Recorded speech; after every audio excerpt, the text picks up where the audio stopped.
I interviewed a younger female actress about working with Meryl Streep, and they said that when you work with someone like that, there's a moment, maybe when you first meet, or when you're first on the set, or you're actually in there, and it's a bit of a moment like that.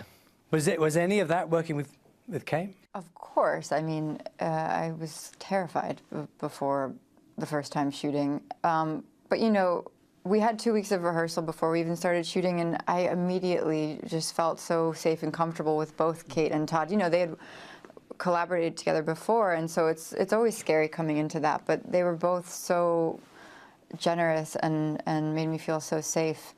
And I think one of our first real scenes together was actually a scene when we're in bed together, not like the main sex scene, but it was like kind of, there's no better way to break the ice than just to get right down to it, and that's kind of what we did. Yeah. Did you know that she was terrified?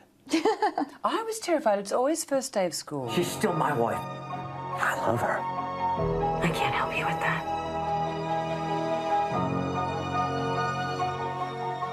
Are you surprised, perplexed by the fact that the sex scene that you mentioned a moment ago, which is a very small part of the film, has attracted so much attention even now? I think whenever there's a sex scene in a film, whether it's between two women or between two men, you have to interrogate it and say, is this gratuitous, is it necessary?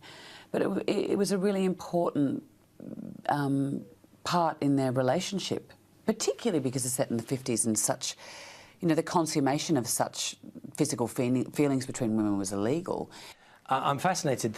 One of the important parts of the story, of course, is a society then which had certain standards, laws, which we now think as arcane.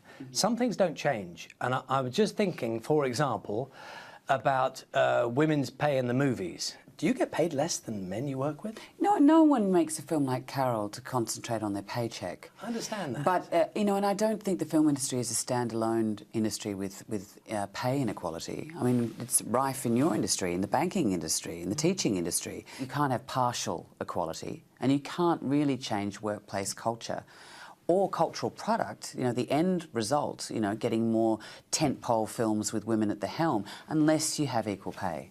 And it's quite surprising we're still having the conversation, but I think it's like finally enough is enough, let's really move on.